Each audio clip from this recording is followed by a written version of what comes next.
Imagine starting with just $5,000 in your pocket and turning that into a $100 million business in just 6 years. Sounds impossible, right? Well, Eddie and Andrew did exactly that. And they did it in a space most of us would never expect: roofing. No other roofing company in the world can say is we're the first ones to ever sell a roof online. Eddie and Andrew are the founders of Gunner Roofing, a company that revolutionized the home improvement industry with a perfect blend of tech and customer-focused strategy. In this episode, they'll review the secrets behind their success, including how to disrupt a traditional industry as a non-technical founder, the power of understanding your customers before you build, and why resilience and long-term vision are critical for rapid scaling. If you understand that industry, that's where you start to see these gaps and you can start to see where technology can fill them. So whether you're a first-time founder or a seasoned entrepreneur, this conversation is packed with insights to help you build and scale your business. That was probably one of the biggest challenges that we faced, was saying that this was a new technology. Trusting it was really the biggest thing. So before we jump in, I just want to say that 79% of you watching haven't hit that subscribe button yet. So if you've ever found value in this podcast, subscribing is one of the best ways to support us. It helps us grow the channel, reach more founders like you, and bring on even bigger guests to share their insights. Eddie, you both launched Gunner in 2018 with this 5,000 and now it's valued over 100 million USD. Can you take us back to the moment when you came up with the idea for Gunner? What was the insight that sparked it, and how did you turn that vision into action? Yeah, so how Gunner all started out was my now brother-in-law had a solar business. He was our neighbor in Arizona. Andrew and I lived together, and he was moving the business back to New Jersey. And when he moved it back there, people needed to install new roofs before they got solar on it. So he called Andrew and I up and was like, I can't find guys to install roofs. They don't show up. They're not on time. They're messy, all those types of things. Do you want to give it a crack? Do you want to see if you can make a business out of it? So flew over to New Jersey, and sure enough, like that was the whole industry. It was a lot of mom and pop shops. A lot of people never answer the phone, never get back to you, everything like that. And we figured if we just answer the phone, we'll probably beat 90% of the people out there. So that's what sparked the whole thing. That's fascinating. So what you did was you brought a not traditionally tech-driven business into the tech space. Yeah, the technology actually came a little bit after. And I think that was one of the best parts about it, was we learned the business before applying the technology to it. Like a lot of the tech players that kind of came into the space before, they really looked at it from a technology approach instead of understanding the business. So when Andrew and I came in, we really understood the business, understood how to install roofs, understood customers, and then built technology around that, which has obviously helped us tremendously. The other companies, a lot of them don't exist, and because they just didn't understand what the homeowner. So your competitive edge is really understanding what the customer wants and then building the solution around it rather than the other way around. Correct. Yeah. Like our whole business, whenever we build a piece of technology, because we're always updating and changing things, it's always based on the customer feedback. It's not necessarily always what we want to build. We like build really slick, cool stuff. But in a construction industry, we've talked about this before, but one of the worst things we ever did when we launched the ability to buy roofs online was call it new. No one trusted it. Oh, even though we had been using satellite measurements, satellite imagery for years, no one thought it was a real thing. We stopped doing that and we started to act like it was normal. So Andrew, as a tech-first founder in a traditional industry, what unique challenges did you both face when introducing technology to the home improvement space? And what key opportunities did you capitalize that others might have missed? Absolutely. So diving right in with what Eddie had mentioned before, was people didn't trust the measurements. They didn't trust the technology behind it. And the toughest thing that we said was that it was new. And you realize that it's like anything, right? When Apple first releases their new software, they have their demo program, and yeah, you can try it out. Do you want to? Maybe not. You want to get all the bugs out. And So we realized that saying it was new was one of the biggest challenges that we had faced, but also we weren't doing anything different.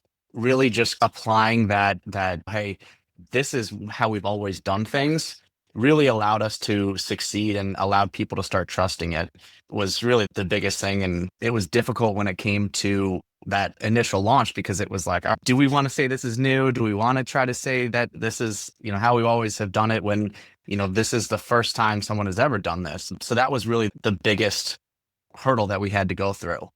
So the second we actually stopped saying that this was a new technology, we realized that it was like, all right, business as usual. People started to actually go through and utilize it. So I would say that was probably one of the biggest challenges that we faced. One of the other big challenges that we face is Eddie and I we're not coders, we're not software developers, and really understanding that, hey, there's a lot going on behind the scenes. And yeah, we get a lot of it now, but just understanding all that and what can go wrong, how it can go wrong, and really just how to fix it. So I would say that was the biggest thing. And then just capitalizing on what others might have missed. Our biggest thing that we have is really our brand behind everything. You can launch a program, you can launch a website and say, hey, this is the best thing ever. But if you don't have the ability to actually do the work and have a good customer experience, then really what is it? It's just a good program. So we want to take someone from, hey, we have this awesome program to we have this awesome experience to we have this awesome everything along the way. So I think that's the biggest way that we actually capitalize on that. So once you got the brand positioning, it was a really pivotal moment for you. And also, you're both non-technical founders. I love that because I feel like really understanding the business side of things adds a lot of value because these days it's so easy to build something and really understanding the industry goes a long way. It really does. That's the biggest thing is just understanding how things should work, but also providing that customer experience with it and utilizing technology towards as an advantage. So I think it's been really helpful. Definitely. So Eddie, going from $5,000 to 100 million is a major leap. How did you both leverage technology to scale so rapidly? And what were the critical decisions along the way that helped you achieve such growth? Yeah. So I think the most important thing we've ever done, Andrew and I together, is when we started Gunner, we wanted it to be a billion-dollar company, right? And the decisions we made along the way aligned with that. From the insurance companies we partnered with, from the tech teams we brought on to things we wanted in-house, like all those decisions were made with the thought that, hey, eventually we're going to be a billion-dollar company. So how do we do that? Same thing with the technology, right? The technology need to be able to scale. One really cool thing about us and no other roofing company in the world can say is we're the first ones to ever sell a roof online. Before we had launched that, no one had ever done it. The next thing that we learned was really cool is we opened it up a little bit more so we can sell across state lines like no one actually can. So we don't have boundaries like normal roofing companies or construction companies, right? Because of technology, we could give someone a price anywhere in the country. And because of our network and understanding the business, we can service it anywhere in the country better than, might be a little biased, but I think better than anyone in the country. That's awesome. So when you spoke about your network, how did you go about building that network? We relied on a lot of people, our manufacturers, our suppliers, our current subs, our in-house recruitment that we have, right? Whenever we're entering a new territory, there's a lot of things that go into play and there's a lot of vetting on our end because Andrew mentioned it perfectly, right? Our brand's the most important thing. When you're entering the construction world, it's so old school and most people have been doing it for 50 years. So to come in and just blow everything up, some homeowners might not understand it right away. So to make sure the brand's exactly how we want it and people know that we're going to service things correctly is so important for people. Definitely. Andrea, what tech tools or platforms were key to keeping your operation smooth as you both scaled? Did any particular system or process help you manage the growing complexity as Gunner expanded? Absolutely. So when we initially started, we utilized other platforms that were really for a construction company to utilize to keep track of projects, to keep track of customers. And every single time we would use those, we would outgrow them within a few months. And so it was always tough because there was features on another one that we'd have to then utilize and switch to those. So initially there were some platforms that we used, some CRMs that we use. Do you want me to name specifically them? Sure. Why not? So absolutely. So we used some like a software called AccuLinks. We have used HubSpot. So there's a lot of different softwares out there, and they have helped bridge that gap until where we actually needed to develop our own system, which is awesome. But there definitely are limitations on those that with that customer experience that we want to provide, it really can delay that. So building out our own platform is ultimately what has allowed us to continue to scale. And then that way, when we do want to add different pieces to it or different features, we can do that and just add it on to our own system. But I think that one thing that a lot of people don't mention, especially when I hear about different companies, is really making sure you have a solid financial system like a QuickBooks or something that you can really rely on and understand that, hey, what's actually going into the business. Definitely. I think what is very interesting is that, so this shows like initial resourcefulness, essentially, making sure that you're only building when you're ready and utilizing other software platforms until you're able to reach that stage. Absolutely. And if you were to just go out and build your own software, it's obviously going to be pretty expensive.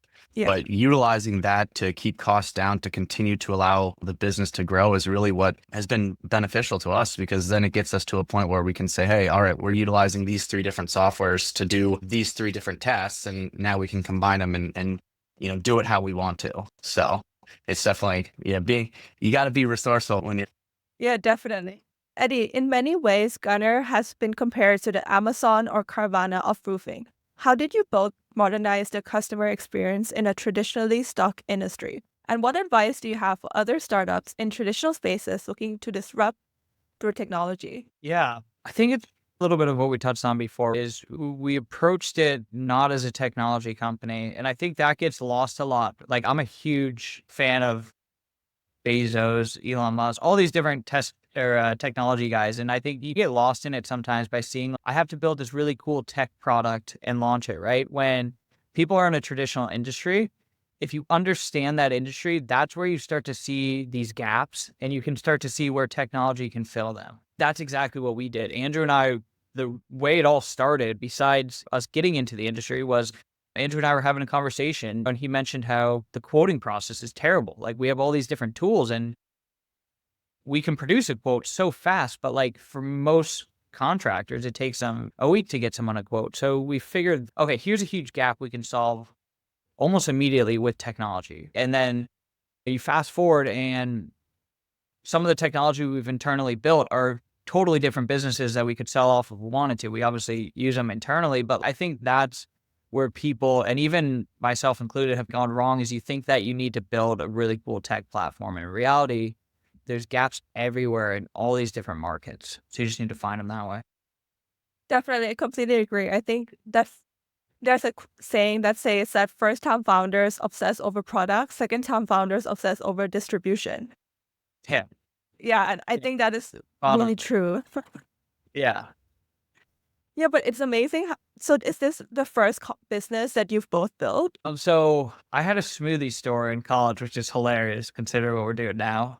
And then Andrew and I started a water filter business in Arizona, and we were wrapping those things up, or wrapping the water filter business up. And that's what brought us to the East Coast to start Gunner. So you guys are definitely not first-time founders. No, but we learned so much along the way too. Each one of those experiences, if we roll them into what we're doing today, there's so many lessons that we learned there that, like, we were able to expedite it because there's 15 years of failures behind it. And I think those are some of the things people don't talk about enough. But Yeah, definitely. Yeah, I definitely feel like everyone should listen to these stories and understand that success doesn't just come immediately, but it comes through like a series of failures until you learn the lessons you need to learn. yeah, definitely. Oh, I was just saying with that, it's like Eddie was saying, that people don't talk about that part of things, and like the late nights at 10 o'clock that Eddie and I are on the phone to say, hey, we got to work on this launch or do this or do that. And if you see the launch, it's everything well, it's, you don't see the buckets of sweat that are right next to the desk, but it's exciting. And I think that's really what drew us both to it, is just the ability to make a difference in industry that is just stuck there. We wanted to make a difference. We wanted to provide that our customers with what they deserve. And it's cool to do it in this industry because no one looks at it and, oh, hey, this is a new car that's sleek and sexy. It's construction. You've got people in work boots, mud on their boots. And yeah, so it's a cool industry. Definitely. So, Andrew, you both built a platform that makes it easy for homeowners to trust and buy roofs online, something quite unheard of before Gunner. How did you design the platform to address customer fears about pricing and service in an industry that's historically reliant on contractors? Absolutely. With us building that platform, and we talked about trust earlier in the call, but it really came down to saying, all right, what are people's biggest concerns with receiving their quote online? Okay, we've got price, we've got quality material. And then the biggest thing that people forget about is quality of company, right? Are they going to be there when, God forbid, a shingle was installed wrong and there's a couple drips of water coming into the house?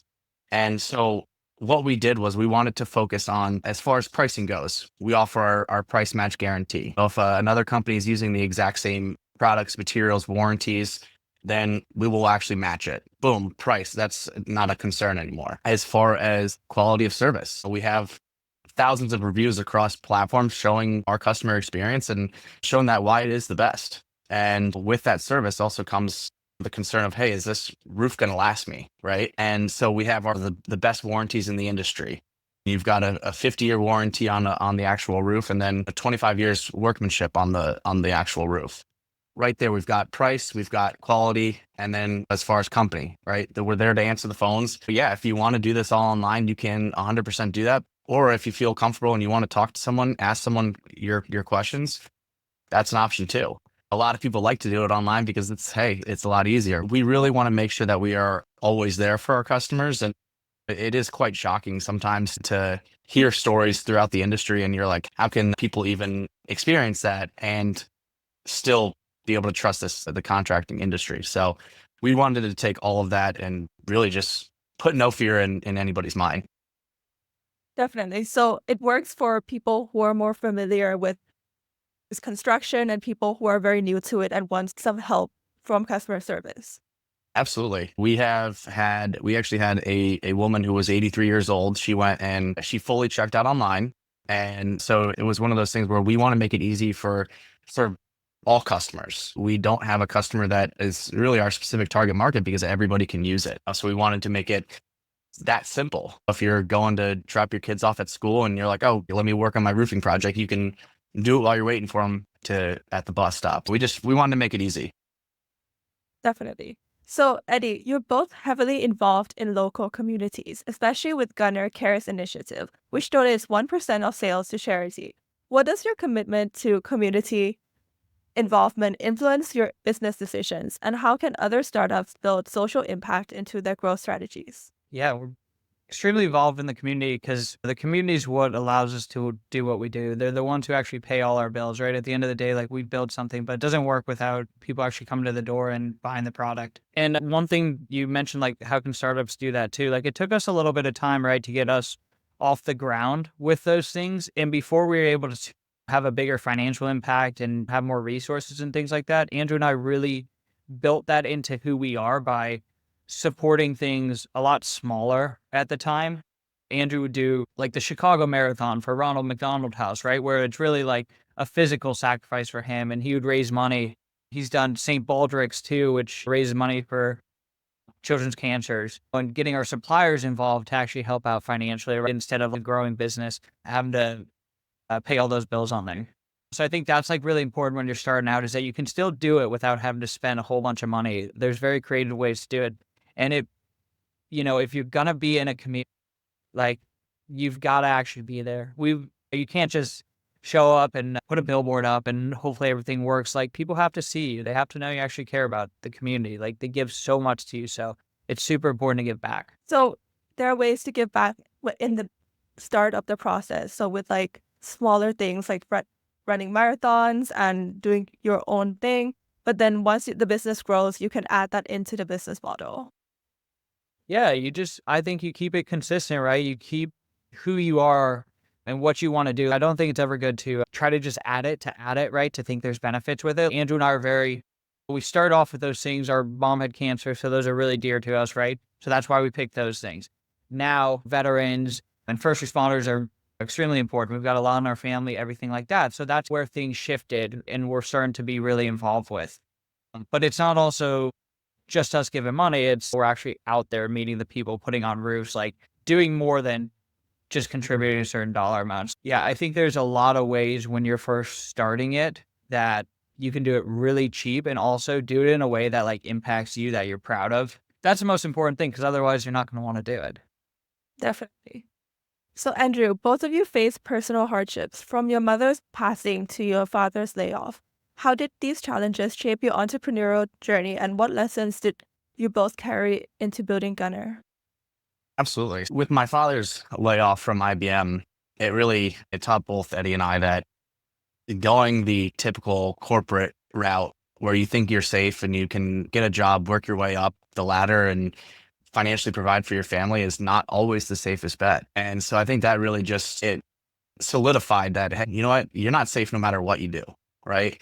Starting a business, hey, yeah, there's risk involved. It's a lot of work, but it's fulfilling. When we see every single person that walks in the door and they're smiling, they're enjoying coming to work and doing that, it's definitely fulfilling. So those hardships shaped every single decision that we've made. And from when we first started to saying, hey, we don't have money to spend on advertisement. We have to get creative. We don't have money to go and buy these different tools or this different equipment or this different software.